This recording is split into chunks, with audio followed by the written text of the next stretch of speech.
Peace.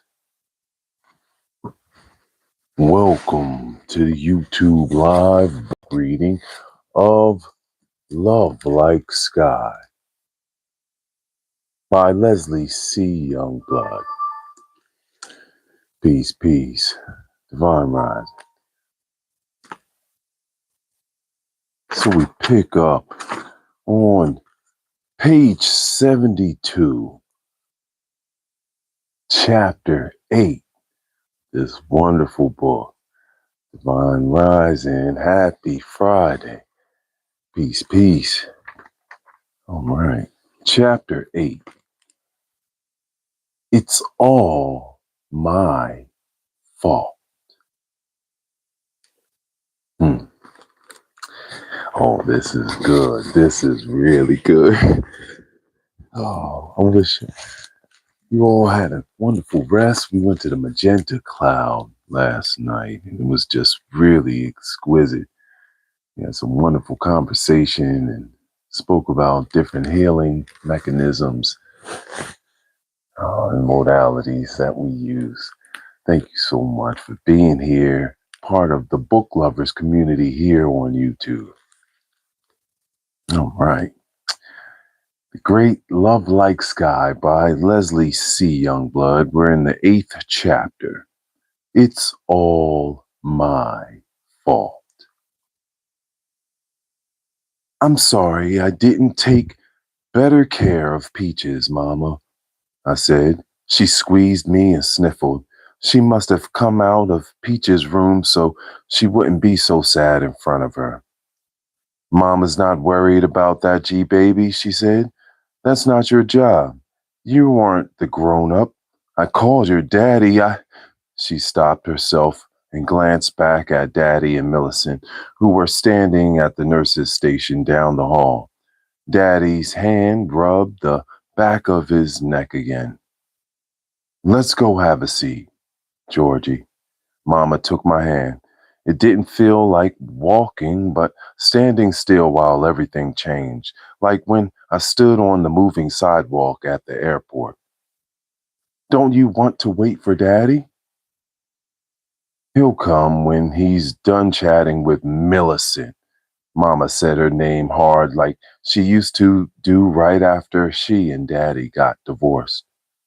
5 seconds, it would have taken either of them to call me about my baby girl, but she's here and admitted before her mama knows a doggone thing. This is all my fault. You didn't want to go with them. I should have listened to you. It's okay. I just want to see Peaches. I couldn't bring myself to tell her what a rotten big sister I'd been. The anger she had towards Daddy and Millicent, I knew I deserved a heap of it. I no longer felt like just the worst sister in the world, but the worst daughter, too. Mm, mm, mm. Once we got back to the waiting room, Mama sat down and pulled me between her knees.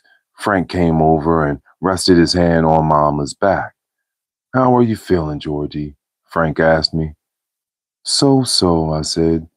Before Mama spoke, she held her head down. Then she reached for my hands and squeezed them. Mama's going to tell you this because you're a big girl.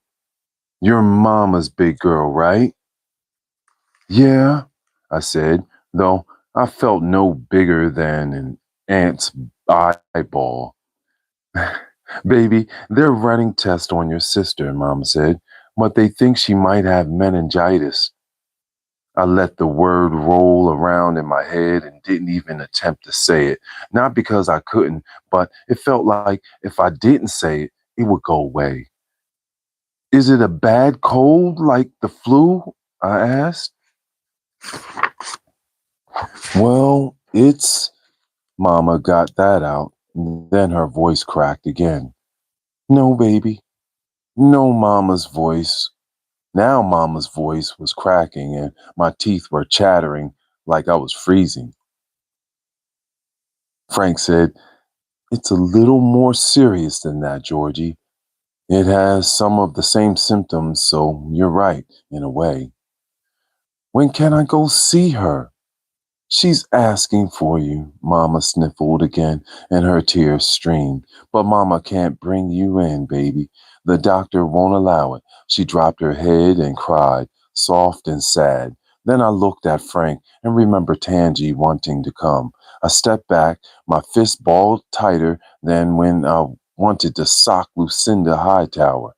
But now all I could do was punch my own legs over and over and over again. Gee, baby, stop that, Mama said. It's all my fault, Mama, I cried. You don't know, but it's all my fault. What are you talking about? Stop punching your legs, Mama said. Is she going to die? Is Peaches going to die like Tangi's little sister? Mama reached out for me, but I didn't wait for an answer and took off down the hall, determined to find Peach's room. Before I could get very far, I ran into Daddy. Whoa, whoa, he said. I rammed my head into his chest. You gotta do something. Peaches is going to die, and Mama says I can't see her. She wouldn't be here if it wasn't for me. Please make the doctor let me see her. What's this about dying? Peaches isn't going to die. Then why can't I see her? She's going to die like Tangi's little sister. It's the same hospital, too. They might not be able to save her. Daddy drew me closer to him, which only made me cry harder because it reminded me of how much I missed him. Mama's voice surrounded me. Georgie, I'm so sorry to scare you like that. I should have gotten myself together a bit before I talked to you. She rubbed the hair that had come loose from my ponytail. Everything is going to be okay. Let's go back into the waiting room.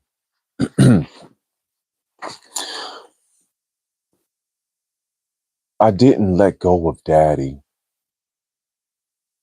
He walked with me, almost like when he was teaching me how to waltz before we went to the Sweet Apple father and daughter Valentine's Day dance. It was comforting walking in between Mama and Daddy again, even if I knew Millipede was lurking right in the back of us. As soon as I sat down, Daddy kissed my forehead, and Mama took my hand in hers like she does in church sometimes. Anybody need anything? Frank said. Everyone shook their heads. If I can't see Peaches now, Mama, then when? Soon, Georgie, I promise. Soon.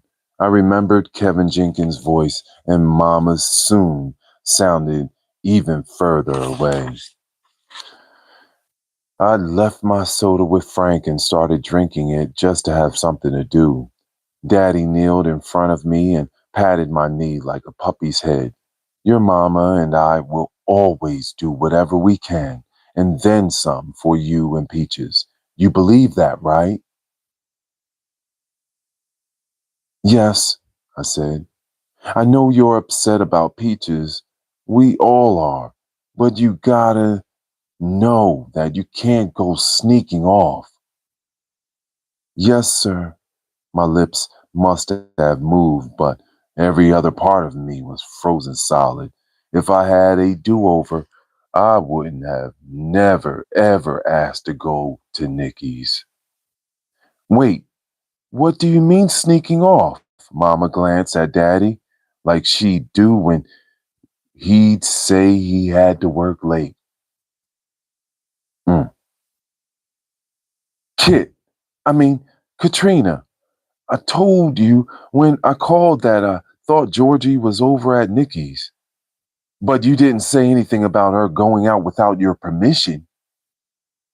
Baby, Frank said to Mama, I went to go get her. So he had to say it, remember? Mama rubbed her forehead and shut her eyes.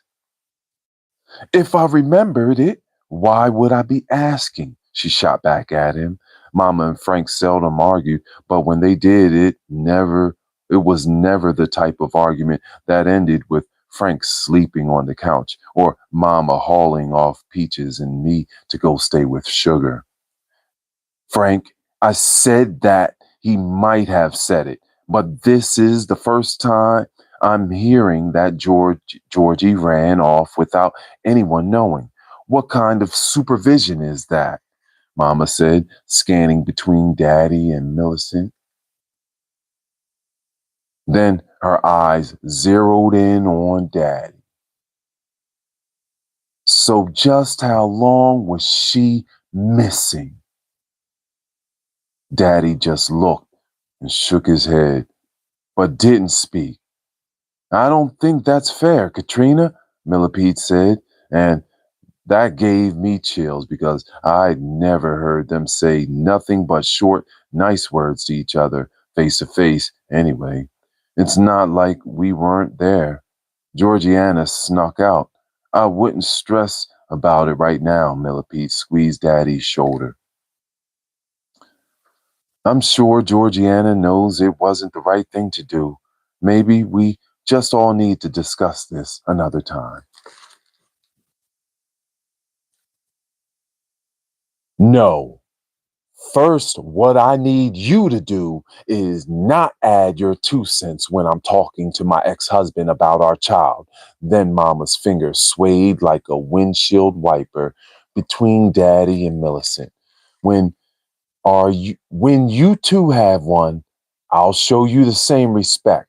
Second, what I need is to know that when my kids are out of my sight, one doesn't end up in the emergency and the other doesn't go sneaking off, roaming the streets. You two barely make time for them. And when you do, all this happens on your watch. She slapped her hand on her shaking knees.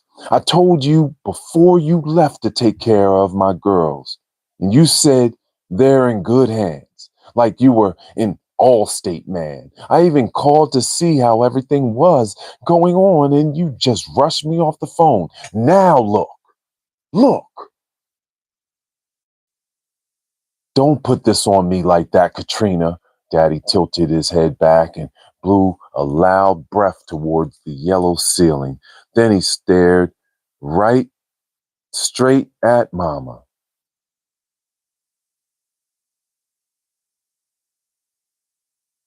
We don't know what made Peaches sick. And I didn't move them out to Timbuktu. That's why G Baby wanted to see her friend. It's in the first place. If my lips weren't glued shut, I would have spoken. All I could feel was that Macy's box poking me in my side. Mama's voice raised. Are you serious right now? You left Georgia, didn't see them for months at a time, and barely called. You know what we talked about. Please don't say because you two are living in our old house that makes everything okay. Why did we lose it in the first place? Answer that, George. Don't do this. Not now. Daddy shoved his hands in his pockets and walked away. He loves his girls, Katrina, Millipede said. You are the last person I want to hear from. I don't even want to. Enough of this, Katrina, Frank said. They're right. This isn't the time or place. Frank put his arm around Mama's waist and hurried her to the opposite side of the waiting room. Millipede slunk over in the corner. I sat there with a dunce cap higher than the ceiling. Crying again would only make matters worse. That's the last thing I wanted. A nurse stepped in. Mr. and Mrs. Matthews, everything okay? It's fine. A little emotional is all, Daddy said. Frank and Mama stepped out of the waiting room. Then Daddy walked over and sat beside me. I tilted my head to lean on his shoulder. Sorry for all that, Georgie. Shouldn't have brought up your leaving. Don't know what I was thinking. Not your fault. Mama just extra mad 'cause Peaches is sick. When she comes home, maybe we can come back over. I won't leave her alone. I promise. Frank returned to the waiting room without Mama and motioned for Daddy, who patted me 2 times and on my knee and stood up. Be right back, Georgie. Millipede eased down and sat a seat away. It's going to be okay, she said gently. I nodded. Even though she wasn't my favorite person, I hoped Mama didn't hurt her feelings too much. After about 10 minutes, Frank marched into the waiting room. He clapped his hands once, then rubbed them together, smiling at me the whole time. Just like Mama, he didn't know that I could tell a fake smile from a real one. Mama and Daddy's separation made me an expert, especially when we'd have family dinner and they'd wear their mannequin smiles. Did you hear me, G baby? Frank's voice brought me out of my thoughts. No, sir. Your mom and dad are in with Peaches, but your mom says I should take you home.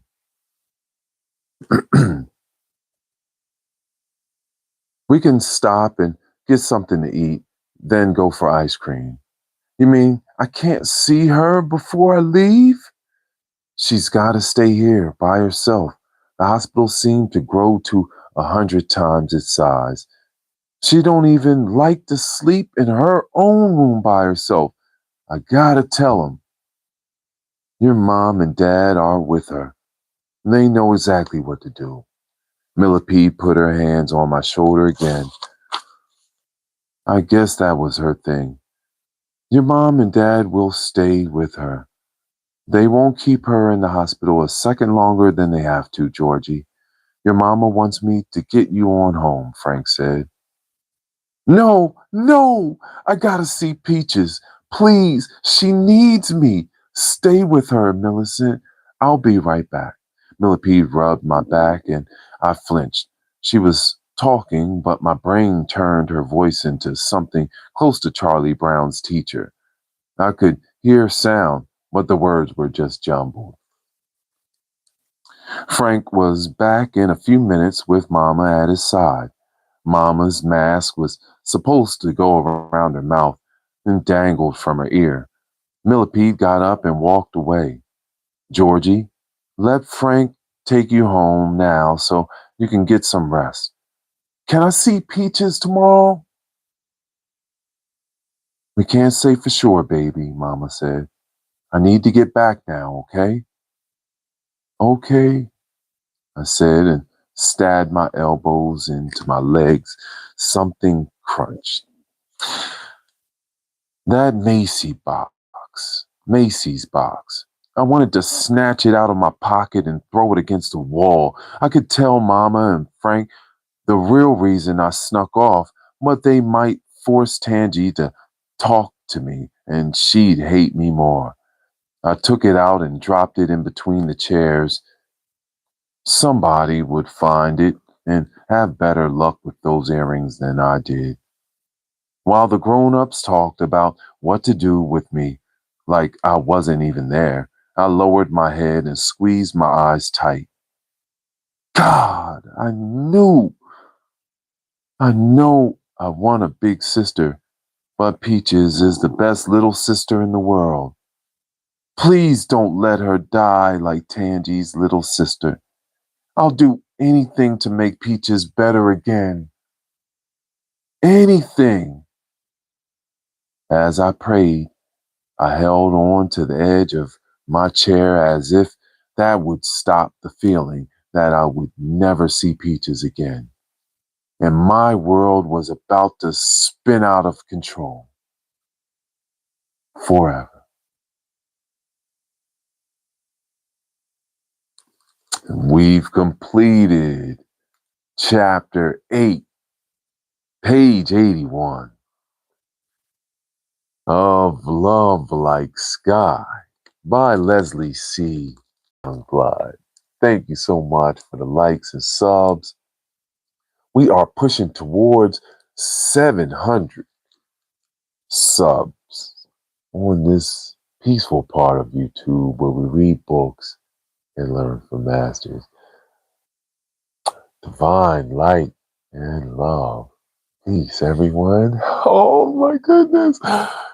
Oh, so say cool, cool, cool. Highest heart love. Hey, peace, Marquise. Highest heart love. Nice to see you and hear you, bro. Much love. Thank you so much, Marquise and Corey Phillips, and to all the light workers that join and tune in to this peaceful channel on YouTube where we read books and learn from masters. So, divine rising. Happy Friday. I wish the best for all of us. I had a great meditation yesterday. Today's meditation is going to be wonderful as well. And then we're going out into the world to help to heal the people and shine light. So I had a great workout this AM. Now I'm going to get ready to go on my AM run. And I will see you soon when we reconvene with Chapter 9 of Love Like Sky. Peace, peace. Much love. Thank you so much for being here. Let's have a glass of love water, right?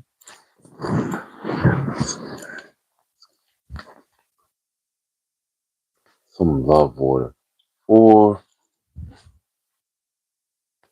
a live libation of wealth, prosperity, balance. Oh, stop and smile. Peace. We just completed the 8th chapter of Love Like Sky. And when we reconvene, we're going into chapter 9, pushing through. We want to make sure we get through. At the end of reading this book, I'm going to produce a poem based off of this book, and I'll read it as we in the finale. So thank you so much for being here and reading with us. Let's have a glass of love water in love and honor to all our friends and family, as well as all the solar returns of today, the 10th of April. All right. Much love. Oh, I love it. Thank you so much. I love this book too as well. Mm. Oh, I love you. I love you. I love you. I love you. Have a glass of love water. Make sure that we pour into ourselves as a reminder that we all came from somewhere, someone before us. And so we honor them, right? By honoring ourselves and being a good friend to the world. Yeah. That's what his light workers do, right? You know, because you are one. So great to see you. Happy Friday and continue going forward. Thank you so much, Marquise, as well as to you. And stop and smile, all our mods on this beautiful and peaceful channel. So thank you so much for being here and shaking it up. Ooh.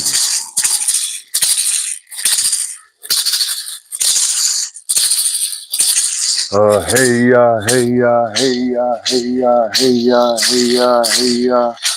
Hey ya, hey ya, hey ya, hey ya, hey ya, hey ya, hey ya.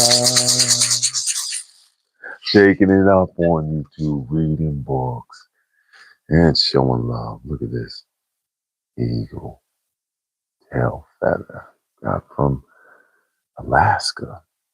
And he's there reading books. Beautiful, right? Always giving reverence. All right. Ay, ay, ay, ay, ay. Love, love, love, love, love you. Ay, ay, ay, ay. Love you, you, you, you. You know it, because I love myself. Have a wonderful Friday, and I will see you soon. Praying for all of us, for the best. Peace, peace.